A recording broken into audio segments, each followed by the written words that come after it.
Hi everyone, I am Chanchal Bhardwaj and you are watching my channel Insightful Education। तो आज हम पढ़ेंगे हमारे संविधान द्वारा हमें दिए गए कुछ मौलिक अधिकारों के बारे में। ये अधिकार क्या होते हैं, संविधान ने हमें ये क्यों दिए हैं और इसके अंदर कौन कौन से अधिकार हमें ग्रांट किए गए हैं, मीन्स हमें प्रोवाइड किए गए हैं हमारे कॉन्स्टिट्यूशन के द्वारा। उनको हम चलिए डिटेल में पढ़ेंगे आज और वीडियो में अंत तक बने रहिए हमारे साथ। तो हमारे जो फंडामेंटल राइट्स हैं यानी हमारे जो मौलिक अधिकार हैं हमारे संविधान में पार्ट 3 में दिए गए हैं, भाग 3 में दिए गए हैं, जिसमें कि आर्टिकल 14 to 32 हमारे सारे संवैधानिक अधिकार जो हमें दिए गए हैं, सारे संविधान द्वारा हमें दिए गए अधिकार हैं, मौलिक अधिकार। इसको अगर हम चाहें तो 12 to 32 लिख सकते हैं, लेकिन 12 में जो शुरुआती दो हमारे आर्टिकल्स हैं वो सिर्फ फंडामेंटल राइट्स की डिटेल्स देते हैं, मतलब थोड़ी बहुत बेसिक डिटेल्स देते हैं। बाकी 14 to 32 हमारे जितने भी फंडामेंटल राइट्स हैं, जो हमारे 6 फंडामेंटल राइट्स हैं, इनके आर्टिकल हैं। ठीक है, अब सबसे पहले एक बेसिक नॉलेज आपको होनी चाहिए कि ये इसका जो आइडिया है ये कहाँ से आया, हमारे संविधान में ही क्यों लिया गया या कहीं और भी इस आइडिया को लिया गया है, किसी और के संविधान में भी ऐसा कुछ है।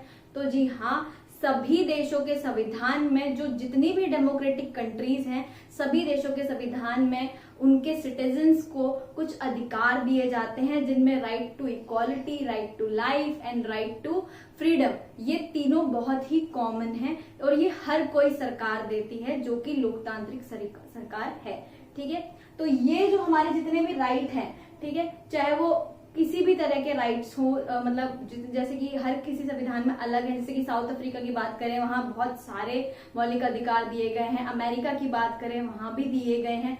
और उसके बाद हमारे इंडिया की हम बात करें तो इंडिया में हमें 6 अधिकार दिए गए हैं। पहले ये 7 हुआ करते थे, अभी ये 6 हैं। ठीक है, तो 86 अमेंडमेंट हुआ था, सॉरी 44th अमेंडमेंट हुआ था, जिसके तहत हमारा जो 1976 में ये हटा दिया गया था राइट टू प्रॉपर्टी, माने संपत्ति का अधिकार हटा दिया गया था, क्योंकि वो जमींदारी व्यवस्था को एक तरह से बढ़ावा दे रहा था, तो वो हटा दिया गया था। जो हमारा अमेंडमेंट 44th अमेंडमेंट हुआ था। ठीक है, तो अभी हम बात करें ये आया कहाँ से आइडिया। तो सबसे पहले जो भारत में, ये हमारे इंडिया में ये मौलिक अधिकारों की डिमांड हुई थी 1928 में मोतीलाल नेहरू जी ने। ठीक है, इस रिपोर्ट को प्रस्ताव दिया था, माने ये जो रिपोर्ट दी थी नेहरू रिपोर्ट, जिसके अंदर उन्होंने हमारे संवैधानिक अधिकारों का भी उल्लेख किया था कि जब भी भारत को स्वतंत्रता प्राप्त होगी तो ये राइट्स हमें पता चलेंगे। तो इसके बाद ये जो रिपोर्ट थी, इसका नेहरू जी ने और अंबेडकर जी ने समर्थन नहीं दिया था। उसके बाद स्वराज्य की मांग हुई थी, पूर्ण स्वराज्य की मांग हुई थी 1930 लाहौर सेशन में। ठीक है, तो ये हमारा जो है 1928 में ये रिपोर्ट आई थी, नेहरू रिपोर्ट, जिसके अंदर मोतीलाल नेहरू जी ने सबसे पहले संविधान के अंदर, इंडिया के कॉन्स्टिट्यूशन के अंदर अधिकारों को लाने की बात कही थी। ठीक है, उसके बाद हमारे संविधान जब बना तो संविधान में हमारे जो डॉक्टर भीमराव अंबेडकर थे, उन्होंने सबसे पहले सपोर्ट किया इस जितने भी हमारे फंडामेंटल राइट्स थे उनका, और बाकी सब ने भी उस चीज को सपोर्ट किया और हम लोगों को फंडामेंटल राइट्स माने की मौलिक अधिकार दिए गए संविधान के अंदर। ये क्यों दिए जाते हैं, सबसे पहले बात समझिए। देखिए, बिना अधिकारों के कोई सरकार नहीं चल सकती। जब तक आपके पास कोई अधिकार नहीं होंगे तो आप पर कोई भी कैसे भी रूल कर सकता है, अथॉरिटेटिवली, ऑटोक्रेटिकली, माने अपनी मनमाने ढंग से सरकार काम ना कर पाए, लोगों के पास भी कुछ अधिकार हो, जिससे कि लोग जो हैं सरकार की मनमानी पर रोक लगा सकें और अपनी लाइफ सिक्योरिटी के साथ जी सकें। इसलिए हमें फंडामेंटल राइट्स दिए गए थे। तो अब हम अपने फंडामेंटल राइट्स को थोड़ा सा डिटेल में पढ़ लेते हैं। तो चलिए शुरू करते हैं। तो सबसे पहले हम जानते हैं कि फंडामेंटल राइट्स का मीनिंग क्या है और ये क्यों जरूरी है। भाई, क्यों हमें चाहिए फंडामेंटल राइट्स, क्यों हमारे कॉन्स्टिट्यूशन ने इतना जोर दिया है इन पर। तो देखते हैं। These rights ensure the fullest physical, mental and moral development of every citizen। तो ये जो राइट्स हैं ये आप को पूरी तरह से डेवलपमेंट आपको देते हैं, चाहे वो मेंटल डेवलपमेंट हो, चाहे वो फिजिकल डेवलपमेंट हो, चाहे वो मॉरल डेवलपमेंट हो। देखिए फिजिकली ये आपको स्ट्रांग बनाएंगे, कैसे, सॉरी मेंटली आपको स्ट्रांग बनाएंगे, कैसे बनाएंगे, जब आपके पास एक सेंस ऑफ सिक्योरिटी होगी कि हाँ मुझे कोई हार्म नहीं कर सकता, मुझे कोई एक्सटर्नल थ्रेट नहीं है, मैं सिक्योर हूं, तो आप अपने जो करियर पे फोकस कर सकते हैं, आप अपने किसी भी बिजनेस पे फोकस कर सकते हैं, आप अपनी लाइफ में आगे बढ़ सकते हैं, सक्सेसफुल बन सकते हैं, ठीक है, विदाउट एनी सेकेंड थॉट कि हाँ मेरे को कोई हार्म कर सकता है या मेरे राइट्स बहुत खतरे में हैं, मेरे को कोई मार देगा, ऐसा कुछ नहीं होता है, ठीक है। क्यों? क्योंकि आप सिक्योर फील करते हो, क्योंकि संविधान ने आपको अधिकार दिए हैं, right to life, right to equality, कि आपका शोषण ना हो, कुछ भी ना हो, तो इसीलिए आपके साथ कुछ गलत ना हो, तो आप अच्छे से तरक्की कर पाए, तो इसलिए आपके लिए राइट्स जरूरी है, हर सिटीजन के लिए इंपॉर्टेंट है। They generate a feeling of security amongst the minority in the country. तो मेजोरिटी रूल, देखिए डेमोक्रेसी किस पे बेस्ड है? मेजोरिटी रूल पे। लेकिन अगर हमारे पास राइट्स ना होते तो शायद ये मेजोरिटी रूल जो है वो अथॉरिटेरियन बन चुका होता, माने वो तानाशाह बन चुका होता, क्योंकि वो अपनी अपनी चला लेते। जैसे कि श्रीलंका में हमने पढ़ा भी था 10th क्लास में कि जो सिंहला कम्युनिटी थी वो मेजोरिटी में थी, जिसकी वजह से उन्होंने हर चीज अपने फेवर में रूल फ्रेम किए, ठीक है। लेकिन ये जो राइट्स है ना, ये संविधान में ऐसा कुछ बदलाव लाने से रोकते हैं। एक तो संविधान में चेंजेस नहीं कर सकती सरकार, लेजिस्लेचर और एग्जीक्यूटिव को कोई हक नहीं है संविधान में अधिकारों से छेड़छाड़ करने का, ठीक है। अगर कोई छेड़छाड़ उनको करनी है, उन्हें लगता है कि ऐसा कुछ है जो संविधान में कोई अधिकार ऐसा दिया गया है कि उसे चेंज करना जरूरी है, वो किसी और के अधिकारों की हानि कर रहा है, तो तब हम जाकर उसके लिए एक प्रोसेस फॉलो करते हैं, वही जो टू थर्ड मेजोरिटी के साथ हमारा प्रस्ताव लाते हैं, पास करते हैं, उस पर हमारा सुप्रीम कोर्ट भी जब वैलिडेट कर देगा तब जाके वो राइट में चेंजेस होंगे, वरना नहीं होंगे। तो ये हमारे एक मिनोरिटी के अंदर फीलिंग लाता है कि मेजोरिटी रूल अथॉरिटेरियन ना बन जाए, मिनोरिटी सिक्योर फील करे, तो इसलिए हमारे जो राइट्स हैं वो बहुत इंपॉर्टेंट है। No democracy they establish a framework so that democracy can be practice fairly. मतलब ये ऐसा, हमारे जो राइट्स हैं वो एक ऐसा ढांचा तैयार करते हैं सरकार के लिए कि जिससे डेमोक्रेसी बहुत अच्छे से प्रैक्टिस की जा सके और अन्यायपूर्ण ना हो, किसी के साथ गलत व्यवहार ना हो, सबके साथ इक्वल, राइट टू इक्वालिटी, ठीक है। तो ये हमें देते हैं। Then no democracy can function in the absence of basic rights, माने कोई भी डेमोक्रेसी, सब चीज, डेमोक्रेसी का मतलब क्या है? लोगों का शासन। और लोगों का शासन कब तक, तब सही ढंग से चलेगा जब लोगों के पास अधिकार होगा उसे चलाने का, लोगों के पास अधिकार होगा अपनी बातें सरकार के सामने रखने का, right to speech and expression, ठीक है, अभिव्यक्ति की आजादी। तो freedom of speech and expression basic right अगर नहीं होगा तो डेमोक्रेसी कैसे चलेगी? नहीं चलेगी। तो इसीलिए हमें फंडामेंटल राइट चाहिए। They serve as a check on government.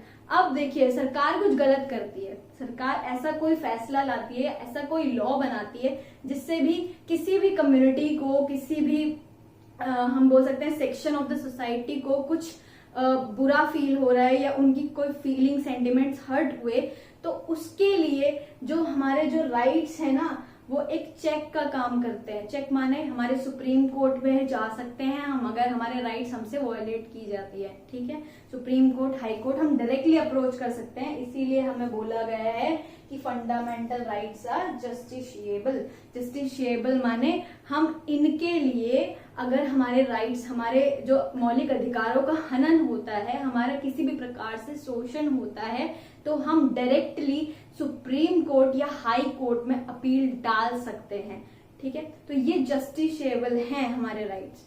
Then but not absolute. Absolute माने देखिए हर चीज तो आपके हाथ में भी पूरी नहीं आ जाएगी कि सब कुछ आपको पका पकाया मिल जाए, सब कुछ आपके हाथों में, लोगों का शासन हो गया तो लोगों के शासन पे किसी का कोई कंट्रोल नहीं है, तो एब्सोल्यूट नहीं है ये।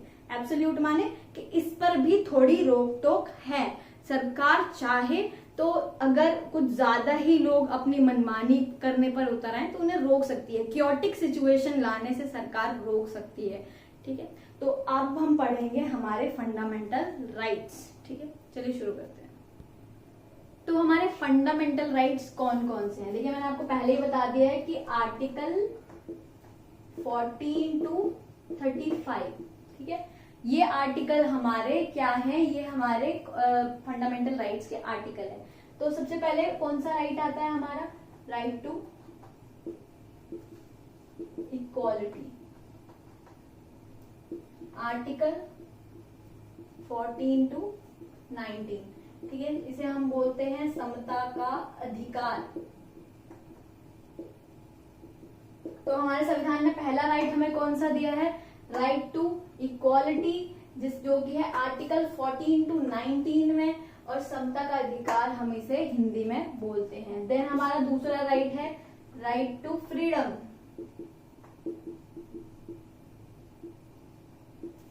ये है हमारा आर्टिकल 19 to 22, इसको हम बोलते हैं स्वतंत्रता का अधिकार।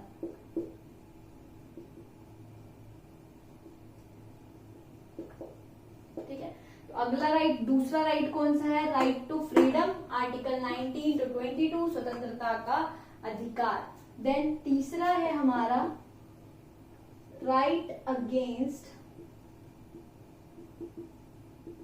एक्सप्लॉयटेशन, ये हमारा आर्टिकल 23 to 24, इसको हम बोलते हैं शोषण के विरुद्ध अधिकार। ठीक है, देन हमारा फोर्थ राइट है right to freedom of religion, माने हम किसी भी धर्म को प्रैक्टिस कर सकते हैं, प्रोपेगेट कर सकते हैं, प्रोफेस कर सकते हैं। तो ये हमारा right to freedom of religion है, माने हम किसी भी धर्म को चुन सकते हैं। ये हमारा आर्टिकल 25 to 28, ठीक है, धार्मिक स्वतंत्रता का अधिकार। देन हमारा आता है कल्चरल एंड एजुकेशनल राइट्स, ये हमारा आर्टिकल 29 to 30, ठीक है। तो ये हमारा होता है सांस्कृतिक और शैक्षिक अधिकार।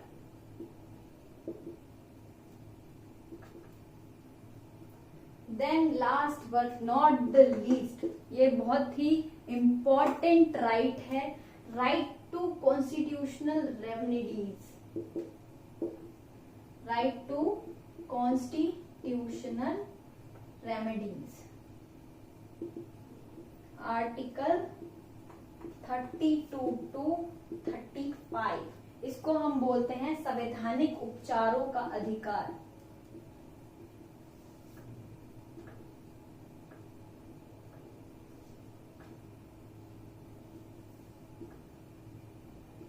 तो ये हमारे 6 फंडामेंटल राइट्स हैं। हमारा 7वां भी राइट्स था, आपने देखा होगा, यहाँ से हमने आर्टिकल 29, 30 के बाद सीधा 32 पे जंप लिया। तो हमारा 7वां भी अधिकार था, वो था राइट टू प्रॉपर्टी। तो राइट टू प्रॉपर्टी हमारा क्यों हटाया गया? राइट टू प्रॉपर्टी हटाया गया अमेंडमेंट 44, ये हुआ था 1976 में। राइट टू प्रॉपर्टी हटाया गया क्योंकि जमींदारी उन्मूलन व्यवस्था लानी थी, लेकिन लोगों ने कहा हमारे पास तो राइट टू प्रॉपर्टी है, आप हमारी प्रॉपर्टी कैसे छीन सकते हैं।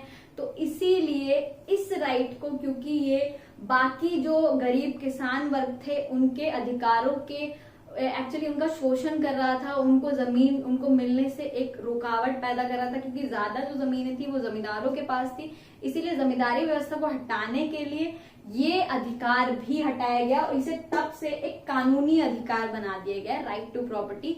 ये अब फंडामेंटल राइट में नहीं है, अब ये लीगल राइट में है। अब एक और चीज यहाँ नोटिस करने वाली है कि हमारा एक नया राइट ऐड हुआ था, राइट टू एजुकेशन, जिसके अंदर 6 to 14 ईयर्स के बच्चों को फ्री एजुकेशन सरकार देगी। ये ऐड हुआ था हमारा 86 हमारे फंडामेंटल राइट्स थे, जिनके बारे में अभी सिर्फ हमने एक बेसिक इंफॉर्मेशन ली है इस वीडियो में। हम इसका नेक्स्ट पार्ट लाएंगे जल्द ही, जिसमें आप इसकी डिटेल मिलेगी, आपको हर एक राइट के बारे में डिटेल पता चलेगी और इन सभी राइट्स के आपके माइंड में एकदम फिट हो जाएंगे। तो ऐसे ही वीडियोस को देखने के लिए हमारे साथ बने रहिए और हमारे चैनल को सब्सक्राइब करना ना भूलें। Thank you for watching.